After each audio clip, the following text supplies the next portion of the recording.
This video explores the relationship between food and culture in the production of space. For this project, I conducted interviews, archival research, and participant observation in Worcester, Massachusetts, focusing on 3 ethnic businesses: a Thai restaurant, an Albanian-owned coffee shop, and a Chinese restaurant. My knowledge of the subject came primarily from 5 key informants: Prao, a first-generation Thai immigrant and owner of the Thai restaurant; Chen, a Chinese graduate student; Liang, a Chinese undergraduate student; Ilir, a first-generation Albanian immigrant and owner of the coffee shop; and Nora, a second-generation Albanian immigrant and office manager. The overarching themes that I identified were community, socialization, authenticity, and difference, and I will illustrate them by recounting the stories told by the people I interviewed. By investigating local food geographies and how immigrants create spatial imaginaries, I discovered that ethnic restaurants in Worcester inevitably become nodes of cultural placemaking and community building by balancing notions of authenticity and locality to serve as inclusive spaces for inter- and cross-cultural exchange. In order to understand why authenticity is so important among ethnic populations, we must first learn a little bit about the historical backgrounds of certain foods and the role that they continue to play in foreign cultures.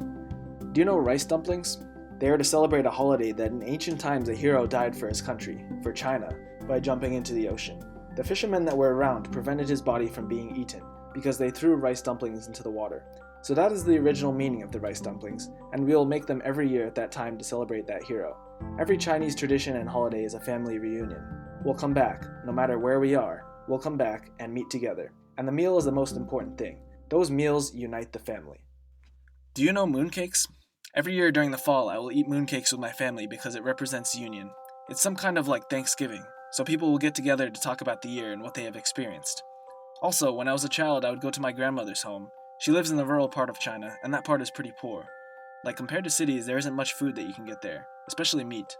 So every year in the spring, during the Lunar New Year, my grandmother would make dumplings with meat, like pork and beef, and we would have 10 or 15 different foods wrapped into one dish.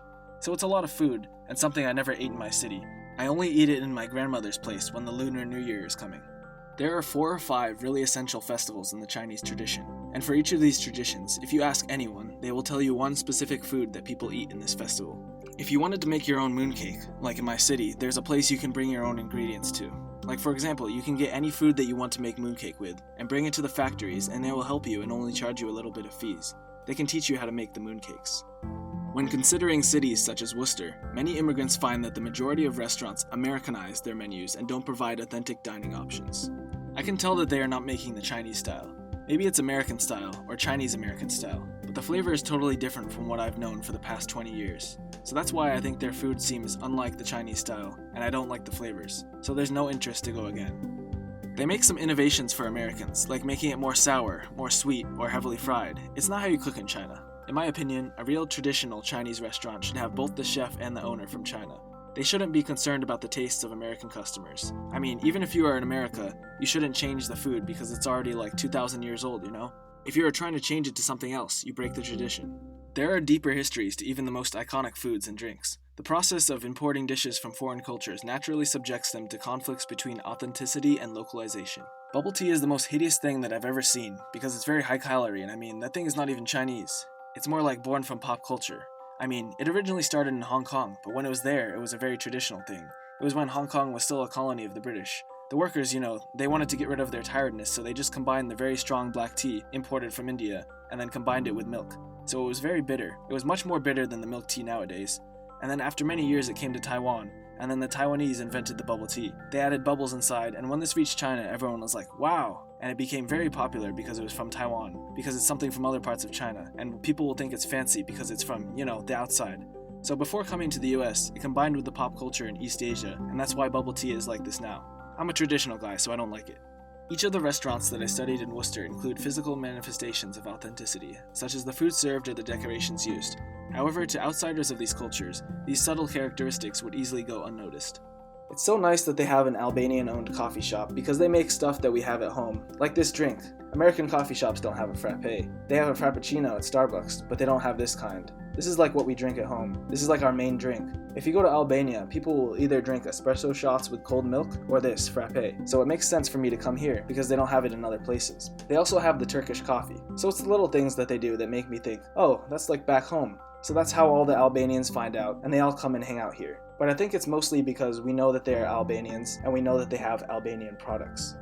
At the beginning of my research, I started by investigating the role of food in other cultures. I soon discovered that countries like Albania took a different approach. In this case, it's all about the coffee. Albania has the highest number of coffee shops per capita or something like that. We have a lot of coffee shops because that is like our hangout time, our relaxing time. We talk with each other, we socialize. Like here in America, people call going out eating in a restaurant or doing some other activity, but our going out is having coffee. So in Albania, if you go to a coffee shop, it's like a bar. In Albania, coffee shops are so pretty. It's very, I don't want to say luxurious because it's not like they're expensive places, but they're different. They have a different atmosphere. They feel warmer. Another unmistakably European feature that distinguishes Park Cafe from the rest of the coffee shops in Worcester is the outdoor seating. Like here at Park Cafe, a lot of people come in the summer because we can sit outside, and that's usually what we do back home. I would be outside with friends, and then our other friends would pass by and would be like, oh, they're here, let's just stop by and say hi. And then it would be like a meetup here. Like at all the coffee shops, you can sit outside. But then in the winter time, in Albania, everyone still sits outside because we have the fire pits and heaters, and shops will hand out blankets. I was in Albania in the wintertime last Christmas, and I was sitting outside in all of the places. The outside seating is something from back home. It's like the culture. So during the summer, it's fun because we do that. Back home, you don't usually find like one coffee shop here and another one like a mile away. It's like basically all of them are together, or in a row, just like the bars on Water Street or Shrewsbury Street. So instead of the restaurants, they would all be coffee shops.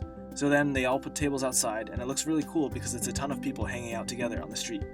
In Worcester, ethnic restaurants are presented with a dilemma. Should they be devoted to authenticity or adapt their spaces to fit into the local communities? Restaurants like Park Cafe consciously adjust to locality in order to promote inclusion.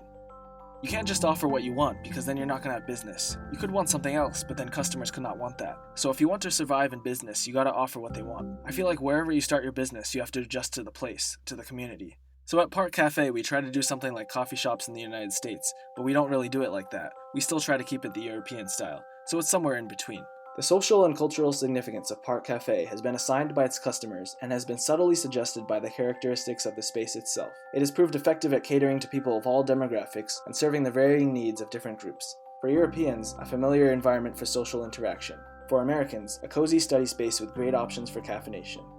One time, when I was at Park Cafe doing field observations, there were 4 languages being spoken at once: English, Spanish, Albanian, and Arabic.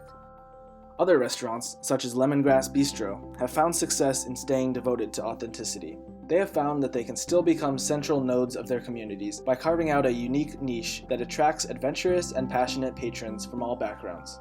Whatever I do here, I do what I cook at home, what I eat at home. I bring the recipe here. I don't adjust it for American taste buds, no. I stay true to my roots, which means that this is what it is. If you want it, this is what it is. I'm not going to adjust because, to the American tastes. It's a bold choice though, right? Because it's just for a small group. I mean, it's not for everybody. But there are certain people that want to go for it and have a try.